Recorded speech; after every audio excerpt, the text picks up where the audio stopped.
இந்த காணொளியில் எப்படிப்பட்ட பிரார்த்தனை செய்தால் அல்லது எப்படிப்பட்ட ஜெபம் செய்தால் நமக்கு கேட்கின்ற காரியங்கள் கிடைக்கும் என்பதை பற்றிய தான் ஒரு சிறிய காணொளி.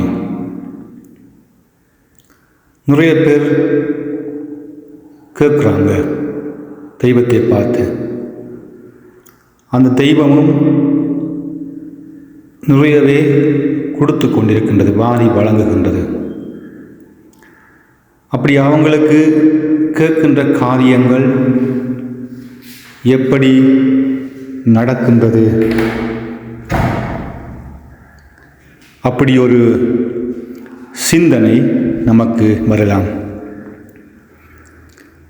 கேட்கின்றார்கள், தெய்வமும் கொடுக்கின்றது. இதை விளங்கப்படுத்துவதற்குத்தான் ஒரு பழைய காலத்து கதை ஒன்றிருக்கின்றது. அந்த கதையை நான் இப்போ உங்களுக்கு சொல்கிறேன், அதை கேளுங்க. ஒரு முனிவர் மலை உச்சிக்கு தவம் இருக்க போவார். அப்படி அவர் மலை உச்சிக்கு தவம் இருக்க போகின்ற வேளையில் அந்த காலத்தில் நடந்து போக வேண்டும். மலை அடிவாரத்தில் ஒரு குடும்பம் இருந்தது.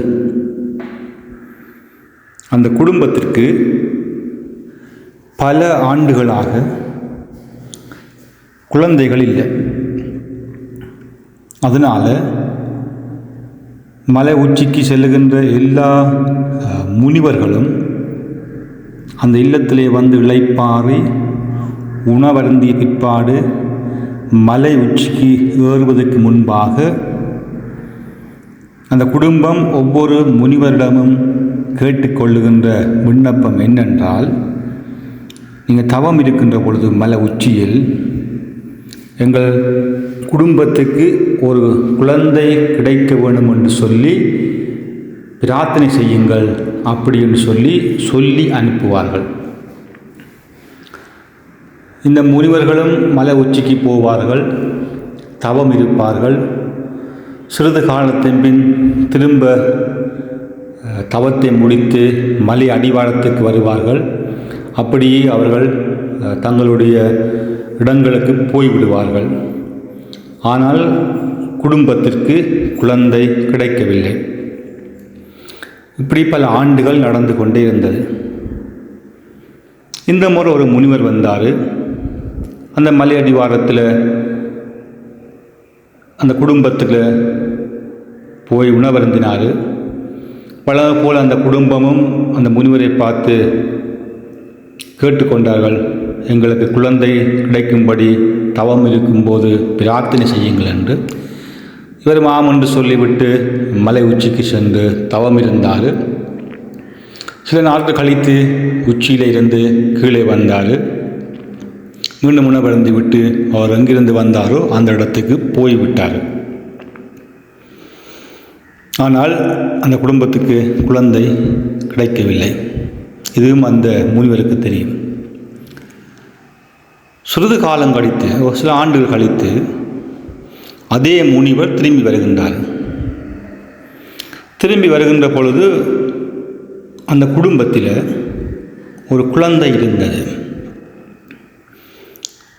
அந்த குழந்தையை பார்த்த முனிவருக்கு ஒரே ஆச்சரியம். அப்பொழுது அந்த குடும்பத்தவரை பார்த்து முனிவர் கேட்டார், எப்படி குழந்தை கிடைத்தது உங்களுக்கு அப்படி என்று சொல்லி.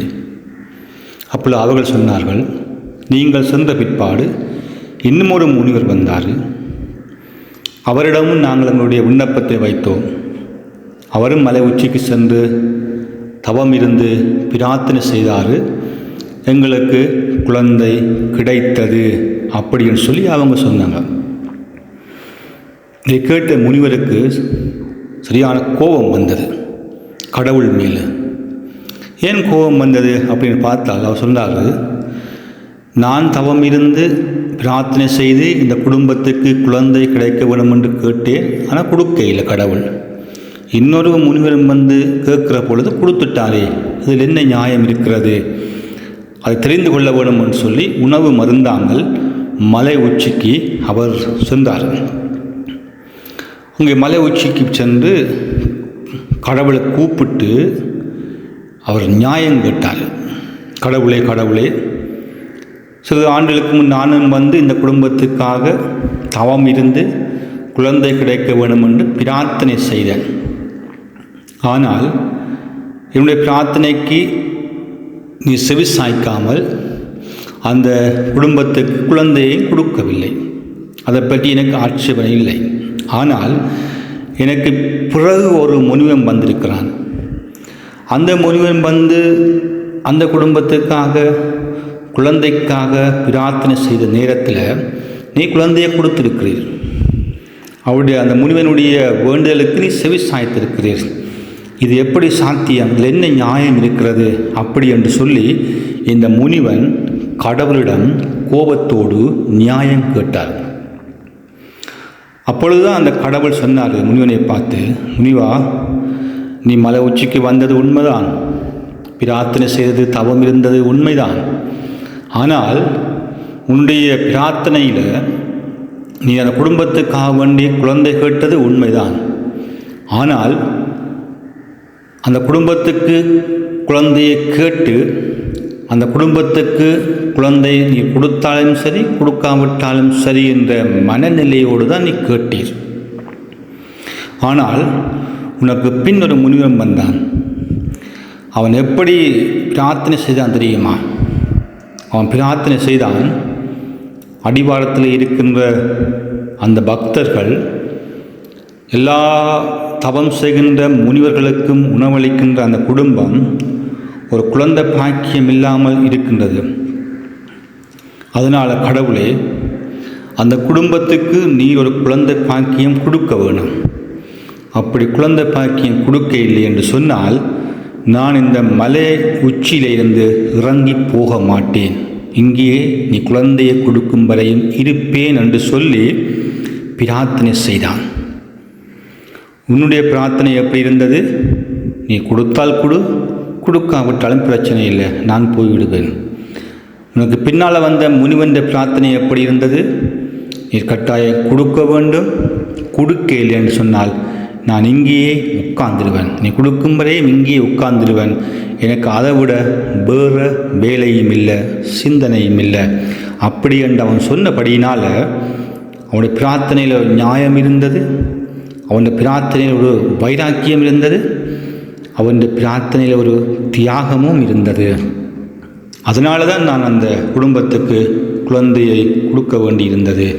அப்படி என்று சொல்லி கடவுள் அந்த முனிவனுக்கு சொன்னாராம். இந்த கதை நிஜமான கதையாக இல்லாவிட்டாலும் ஆனால் நிஜம்தான், பலருடைய வாழ்க்கையில் நிஜம்தான். பலருடைய வாழ்க்கை இந்த ரெண்டு முனிவரை போல தான் இருக்கிறது.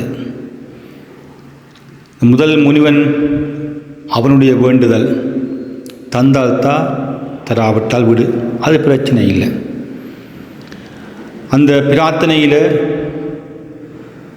தியாகம் இருக்கையில், அந்த பிரார்த்தனையில் குறிக்கோள் இருக்கையில், அந்த பிரார்த்தனையில் ஒரே மன சிந்தனை இருக்கவில்லை, கிடைக்க வேண்டும் என்ற சிந்தனை இல்லை. ஆனால் இரண்டாவது முனிவன் அப்படிப்பட்ட மனிதர்களும் இருக்கின்றார்கள். தியாகம் செய்ய தயாராக இருந்தார்கள். ஒரே குறிக்கோள், இது எனக்கு கிடைக்க வேண்டும் என்ற குறிக்கோள், அந்த ஒரே குறிக்கோளுக்காக வேண்டி என்னமும் செய்ய தயாராக இருந்தார்கள். இரண்டாவது முனிவனுடைய சிந்தனை. இந்த ரெண்டு பேருடைய பிரார்த்தனையிலேயும் இருக்கின்ற ஒரு அம்சம் என்ன அப்படின்னு பார்த்தால், இந்த ரெண்டு முனிவரும் தங்களுக்காக பிரார்த்தனை செய்யவில்லை. இரண்டு முனிவரும் மற்றாக்களுக்காகத்தான் பிரார்த்தனை செய்தார்கள். அதிலேயும் ஒரு முனிவருக்கு கிடைத்தது, ஒரு முனிவருக்கு கிடைக்கவில்லை. பிரார்த்தனை எப்படி இருக்க வேணும், அதோடைய இரகசியம் என்ன அப்படி என்றால், நாம் சொல்கிறது போல ஊரார் பிள்ளையை ஊட்டி வளர்த்தால் தன் பிள்ளை தானாக வளரும், அப்படி ஒரு விஷயம் இருக்கிறது. இந்த பழமொழிக்கு பின்னால் பெரிய தத்துவமே இருக்கிறது. ஊரார் பிள்ளையை ஊட்டி வளர்த்தால் தன் பிள்ளை தானாக வளரும் என்று. நம்ம மற்றாக்களுக்காக வேண்டி என்ன செய்தாலும் என்ன நன்மை செய்தாலும் அந்த நன்மையினுடைய பகுதி நமக்கும் வந்து சேரும். நம்முடைய பிரார்த்தனை எப்பொழுதுமே மற்றாக்களுக்காக பிரார்த்திக்கின்ற முயற்சி முன்னுக்கு நிற்கின்ற பொழுது நமக்கு நாம் பிரார்த்தனை செய்யாமலே நமக்கு கிடைக்கும். பெரும்பாலான மக்கள் தங்களுக்காக பிரார்த்தனை செய்வார்கள், தங்களுக்கு மட்டும் என்று சொல்லி பிரார்த்தனை செய்வார்கள். ஆனால் இந்த பிரார்த்தனையில் வெற்றி பெறுகின்றவர்கள் எப்பொழுதுமே தங்களுக்காக பிரார்த்தனை செய்வது கிடையாது. அவர்கள் பெரும்பாலும் மற்றவர்களுக்காக பிரார்த்தனை செய்வதும் மற்றவருடைய தேவைகளுக்காக கடவுளை அண்டி செல்வதும் தான் அவருடைய வெற்றிக்கு அடிப்படையான காரணமாக இருக்கிறது.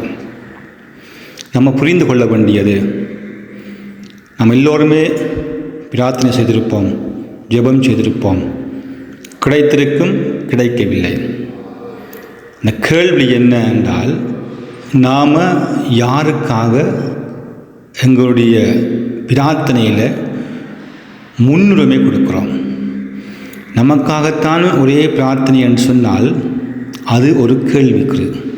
அதை மாற்றி மற்றாக்களுக்காக பிரார்த்தனை செய்ய முயற்சி செய்து பாருங்கள், நமக்கு எல்லாமே நடக்கும். இந்த மற்றாக்களுக்காக பிரார்த்தனை செய்வது நமக்கே இல்லாத போது எப்படி மற்றாக்களுக்கு பிரார்த்தனை செய்ய மனம் வரும்? இது மனித இயல்பு. அந்த மனித இயல்பை தாண்டி ஒருதன் எனக்கு இல்லாவிட்டாலும் பரவாயில்லை, மற்றாக்களுக்காக நம்ம நேரம் செலவழிப்போம், மற்றாக்களுடைய தேவைக்காக பிரார்த்தனை செய்வோம் என்று சொல்லி எப்போ ஒருவன் முயற்சி செய்கின்றானோ அப்பொழுது அவனுடைய அரைவாசி தேவைகள் நிறைவு செய்யப்படும். இரகசியம் என்ன, பிரார்த்தனை இரகசியம் என்ன அப்படி என்று சொன்னால், ஒன்று நன்றி சொல்லுவது, இரண்டாவது இந்த கதையின் பிரகாரம் மற்றாக்களுக்காக பிரார்த்தனை செய்யுங்கள். மற்றாக்களுக்காக பிரார்த்தனை செய்ய நம்முடைய தேவைகள் எல்லாமே நிறைவு செய்யப்படும். இதுதான் நாம் புரிந்து கொள்ள வேண்டிய விஷயம். உங்களுக்கு நீங்கள் பிரார்த்தனை செய்யாதீர்கள், மற்றாக்களுக்காக பிரார்த்தனை செய்யுங்கள். அது உங்களுக்கும் அந்த பிரார்த்தனையில் பங்காக ஆசீர்வாதமாக கிடைக்கப்படும். நன்றி.